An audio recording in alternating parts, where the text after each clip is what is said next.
జ్ఞానవాణి ప్రేక్షకులందరికీ శుభోదయం. ఈనాడు నెహెమ్యా గ్రంథము 1, 2, 3 అధ్యాయాలను ధ్యానించుకుందాం. నెహెమ్యా పర్షియా రాజుకు పానదాయకుడు.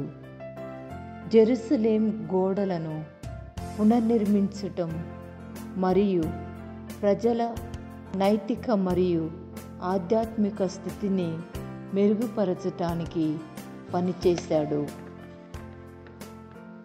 వీరు ప్రజల జీవితాలను దేవునికి అంకితం చేయటానికి కృషి చేశాడు. The leadership of Zerubbabel, Ezra and Nehemiah, who faced opposition from various sources.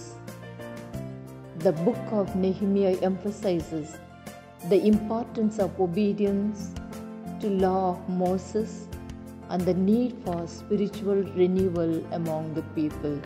The key themes we come across: return and restoration to homeland, and rebuild their lives, the temple, and the unity of Jerusalem.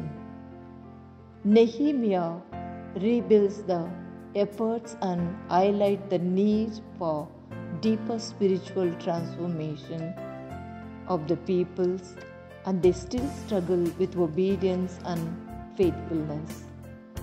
Nehemiah portrays the restoration and rebuilding for the Jewish people, the ongoing struggle with sin, and the need for genuine transformation of the heart. ఈ అధ్యాయాల్లో మనకి 4 విషయాలు మనకి నేర్పిస్తుంది. 1, విశ్వాసం.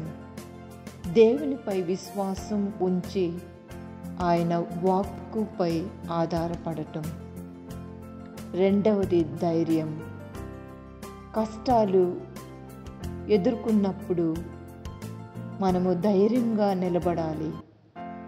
ధైర్యంతో మన జీవితాలను గడపాలి. 3, సమాజ నిర్మాణం. సమాజ నిర్మాణంలో నైతికను, శిక్షణను నెలకొల్పాలి.